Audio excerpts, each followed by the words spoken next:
functions, the steps are exactly the same. The bottles here are empty, but please imagine they are full. So as I told you, for 24 months we store the bottles lying down and the residue is here at the bottom. So after 2 years we just put the bottles inside of the rotation racks and we are turning. So 3 weeks later the residue will be in the neck, and after 6 weeks the residue will be collected in the cap, and then we can take it out. But I repeat, how? So if you open the bottle, what happens? We lose a big quantity of crema. If you turn the bottle, all the residue goes back.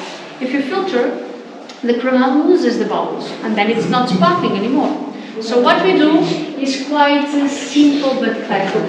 We use a very cold liquid with minus 24 degrees Celsius, and we freeze the neck of the bottle. So the machine that you see here was the machine which we used to freeze the neck. The modern one is similar but 3 times bigger.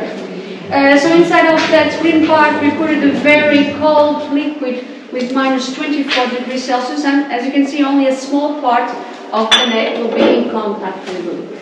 So imagine the neck, it's now frozen. Imagine we have a little piece of ice, so we can turn the bottle as the ice blocks the residue, and due to the high pressure we have inside, the pressure of 6 bars, when you open the bottle the ice pops out. Okay? So when the process were done manually, my colleagues, they just protect themselves using that tool. They just right here they open and the ice jump out. So at that process we call in French dégorgement, so disgorging. It's like so with the disgorging we lose all the residue, we lose the ice, the frozen part. And if you taste the crema, the taste is bitter. And why? Why is bitter?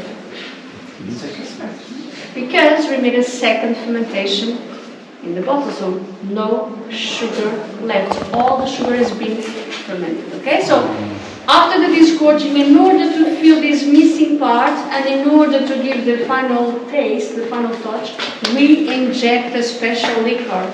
We call in French liqueur de dosage. It's a dosage liquor, it's an expedition liquor.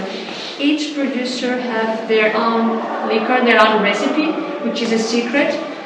But you know, it's the liquor which will give to cremant, to champagne, to cave, to spumante, the sweetness or the dryness. I mean, which will give the denomination extra brut, sec, demi-sec, or doux.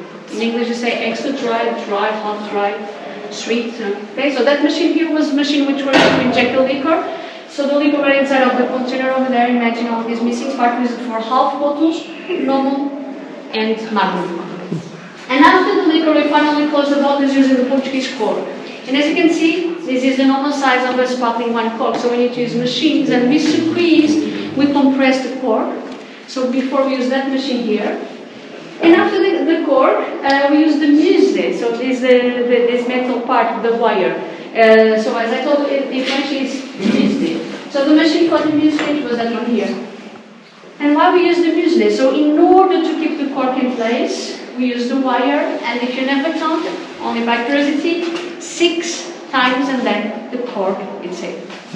So after that we just clean the bottles, we label, we put the bottles inside of cases, lying down, and we store the cases for another 4 months in our cellars. So the liquor dissolves entirely into the crema. And after 4 months we can finally sell our bottles. So if you calculate from the picking of the grapes, first fermenting inside of the stainless steel tanks, followed by the blend of the base wines, second fermentation in the bottle, the 24 months of aging, of maturing, the 6 weeks of turning, the disgorging process, the liquor, and yet another 4 months of rest, we need nearly 3 years per bottle. And after 3 years, 10 minutes, and it's empty.